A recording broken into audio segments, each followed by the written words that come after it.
Welcome to Healing Echoes. Today we have with us Maria C. Palmer. She is the award-winning author of the best-selling book On the Rocks, a former host on LA Talk Radio. She was recently featured in Forbes magazine, LA Weekly, and Food and Beverage Magazine Live, a nationally syndicated podcast, as well as iHeartRadio. Growing up as the oldest child of an award-winning restaurateur, Palmer unexpectedly became a daughter of the incarcerated.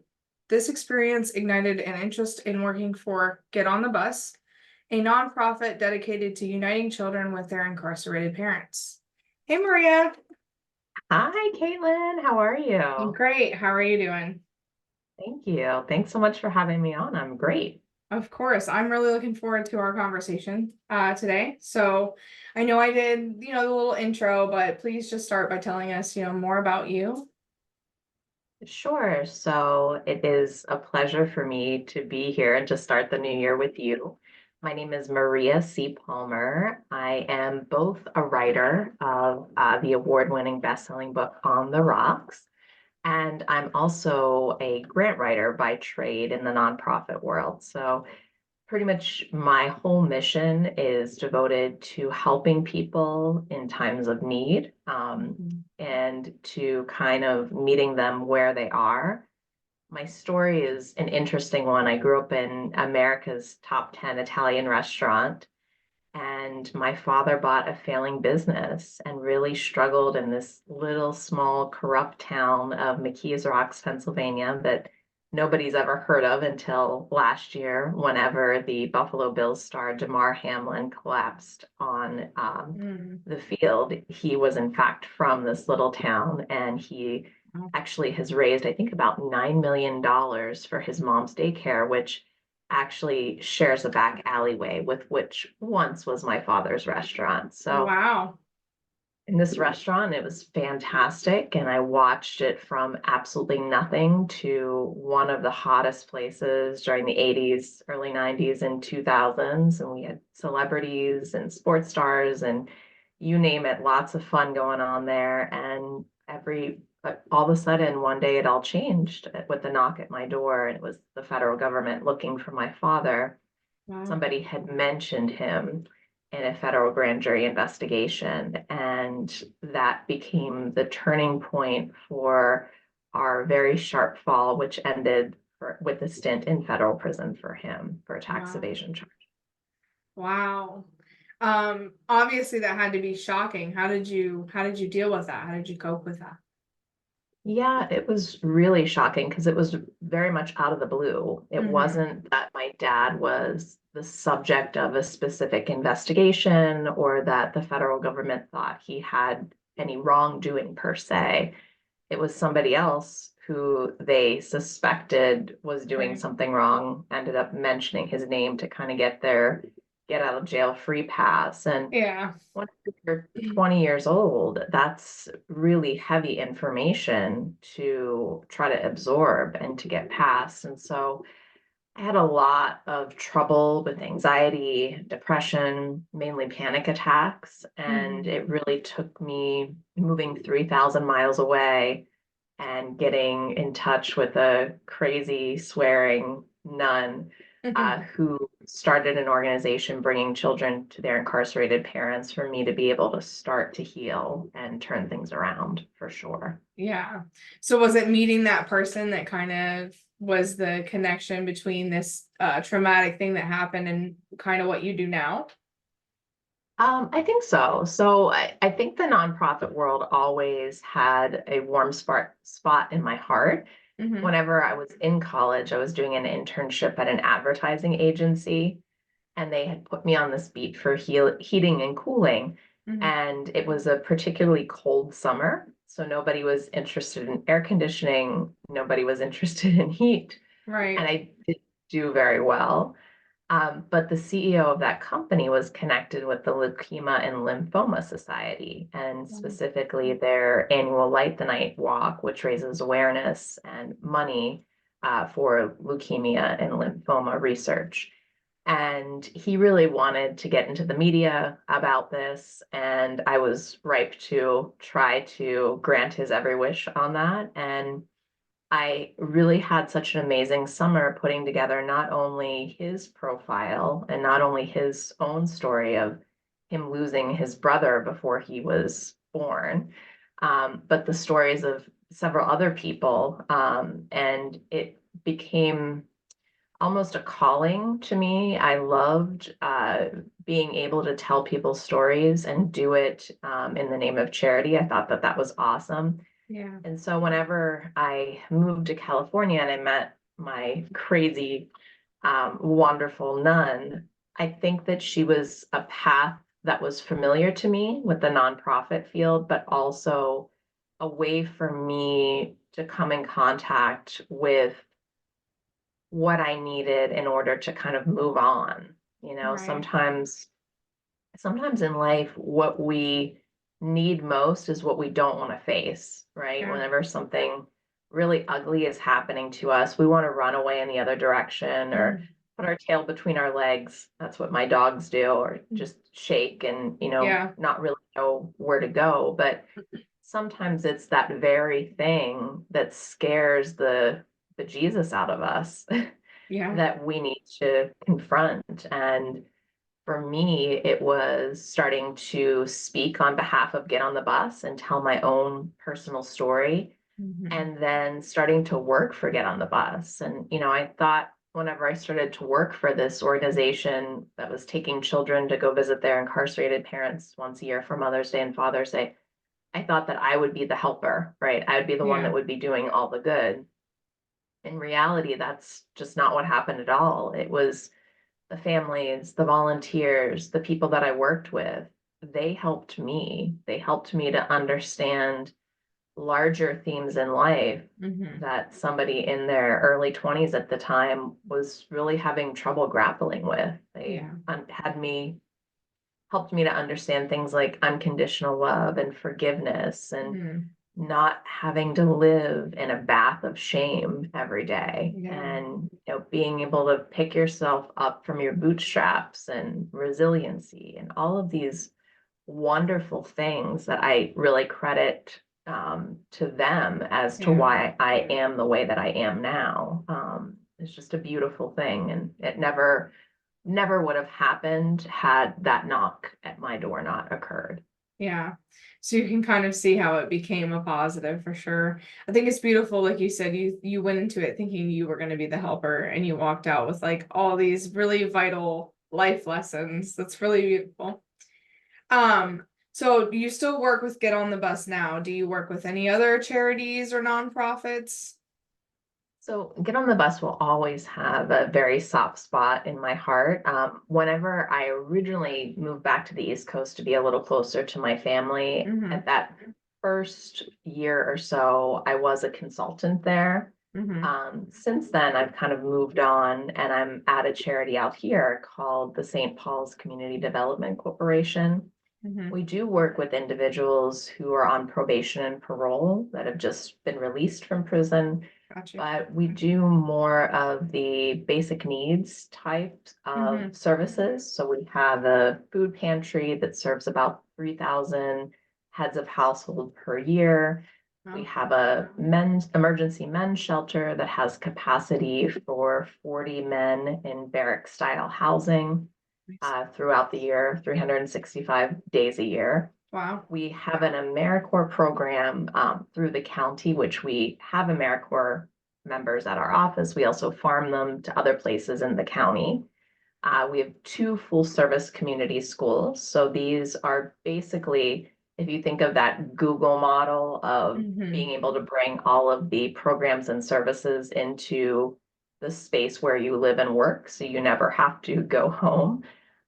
That's kind of the model of the school. And the Wow. school specifically has not only mental health for the children and the entire family, but also medical.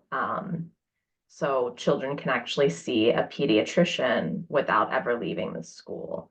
Wow. So, and it's cool. We do some parenting classes and lots of arts programming and other bells and whistles that normally wouldn't be covered through the district. Mm-hmm. So that's our role there.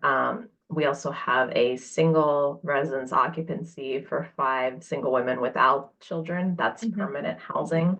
Nice. And we're trying to also do something like that similar for the men in our current office space so that they have somewhere to go after Right. the emergency men's shelter. So we stay pretty busy. Oh, I And we can also do see. some workforce development too. And that's Yeah. mostly with our probation and parole group and also our TANF and GA welfare clients, Wow. teaching basic skills, GED, that kind of thing. Yeah. So it's busy, but Oh, I can imagine. quite Yeah. quite wonderful and a lot of fun, like I feel Yeah. like every day I'm doing something to try to better somebody else's life. And that to Yeah. me puts me to bed at night, and allows me to sleep somewhat well. Oh, I can imagine. Yeah, you're definitely making a difference. Those kind of programs are very near and dear to my heart. I've went through things before, been homeless. I've been homeless when I was high risk pregnant and things like that. So any sort of like community outreach, I'm like, tell me more. Because it's an incredible thing. I love to see people and organizations that really understand that people need help and, are willing to give that. That's always really beautiful. Yeah, I always say that we're all just one decision or one mistake away from, Mhm. finding ourselves in need of the services that Yeah. we're giving. Yeah. So it's a privilege to be on the other side, but Hmm. for all of our clients, we're not just giving them a handout, we're trying to give them a hand up, and we're Yeah. trying to give them resources so that they're not going to be homeless anymore, Yeah. or they're not going to struggle for job security or food security. Yeah. We're trying our best to kind of plug them in where they need to be plugged in Yeah. and give them some skills if they need skills, or sometimes it's just a matter of getting some IDs and paperwork or, Yeah. some social support. So many Yeah. people just don't have someone to listen to them. Yeah. Yeah. So Sometimes it might seem like things that are pretty simple. Like you said, sometimes it's just paperwork and IDs. And to a lot of people, they're like, mhm. that's so easy to get. But for some people, it's not.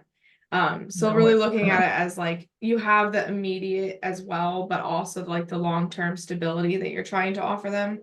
And that's awesome because a lot of times that's where the problem keeps repeating itself. Because after that Exactly. immediate, they go right back because they can't get help to further. So that's awesome. Yeah, I love absolutely. hearing about things like this. I'm like, yes. Okay, here's another one I can add to the list. For sure. And Um, I love your story too, because I think that sort of teaches your viewers that no matter where you've been in life, you can always take a step in a more positive direction. oh And, yeah. nobody should be judged by their worst day. It's, Oh yeah. life is a process. So Yeah, and I think your story. it was at different points. I mean, the first time I was living it out of my car was when I was 20. I was a newly single mom. And then when I was high risk pregnant with my youngest was only a couple years ago. And it was because I was in a domestic abuse situation. People don't realize how quickly, like you said, it's one or two steps away from, and yeah, the majority, especially our country, are a lot closer to those situations than they want to think. Yeah, Um, absolutely. but yeah. Absolutely. So tell me about the book. Sure. So the book really follows from the start of whenever my dad got the idea of leaving his postal carrier job and starting this restaurant. Hmm. And it kind of follows his process through all of the hiccups that happened in getting into the business, the people that he brushed shoulders with, and sometimes the people that didn't want to brush shoulders back with him, Right. and how you have to believe mostly in yourself more than anybody else believes in you, because even my dad's own father really did not want him to open this business, and especially Wow. in the area that it was in. And so he really fought hard to make this dream a reality. And then whenever it came to fruition and he got that first big dining review, Mm-hmm. really you see kind of the explosion of what can happen, and the power of the spoken and written word, and people, giving testimonies who had been there and telling friends about it. And just as everything rose so quickly and celebrities are kind of coming in and out, that's whenever this knock at the door occurs. Mm-hmm. But I think, the greater part of the story, and it does kind of follow his downfall too. So we Mm-hmm. talk about those taboo things like what it's like to be in prison, and, some of the people that he met and how he survived during that time. And, Mm-hmm. quite interestingly, it's the same life skills that he used in order to start his business that kind Right. of helped him survive and thrive in prison. Mm-hmm. But it's more or less a very heartwarming kind of story about what we gain after we've lost everything. And, whenever you walk away in life, you're not going to be able to take all of those tangible things that you've worked so hard to build. So, what do you take with you? What lessons do you learn? In what ways do you grow as a human, even through some things that you'd rather not remember or you'd rather not be public knowledge that are. And Mm-hmm. so if you like kind of short chapters, very action driven, it's written in his voice, even though my partner and I are both females, on the project. And so it's kind of a very fun perspective because Mm-hmm. people say often that it feels like they're talking at a bar rail to my dad, who's, the bartender Yeah. after hours, and, kind of just telling stories from the past. So I Right. think that that's the greatest compliment as a writer, right? To Yeah. know that you've really understood your character. And I don't always agree with the choices that he makes, Right. but I feel like now, having worked on this for 17 years, I have a better understanding as to why he makes those choices. Right. So, what's even fun for me is people sometimes will ask me in interviews, like, so why do you think he ran for politics? Because, he was at the top of his game as a restaurateur. And I'm like, well, I can tell you exactly why I think he did that. Because I'm gonna now wear my Joe hat and not my Right. Maria hat. And so you're gonna hear what I have to say. So that to me is, if the project was really fun, Yeah. because whenever you're becoming somebody on the page that you are not in real life, it's almost a way to kind of escape your own kind of mundane, very Yeah. boring 9 to 5, to kind of spend a couple of moments in somebody else's shoes and Right. relive their past, the good, the bad, and certainly the ugly. So Mm-hmm. yeah, that's a little about the book for Yeah, sure. I love that it's written kind of like you said from his narrative, because I've read books like that before, but I've never heard the author talk about what it was like to kind of write it from not their perspective. So that was really interesting for sure. Um, so where can people find information about you, your book, the nonprofits if they want to contribute in any way? Sure, absolutely. So I guess the main hub would be my website, which is www.maria, Maria, C like cat, and then Palmer, Palmer.com. And that has all of the links. The book is widely available on Amazon, Target, Barnes and Noble, mostly wherever books are sold. And if it's not physically in the bookstore, then people can certainly order it, for you in whatever bookstore of your choosing. Um, People can certainly follow along on social media. I'm mostly active on Facebook and Mm-hmm. Instagram at Joe Costanzo. That's JoeCostanzo,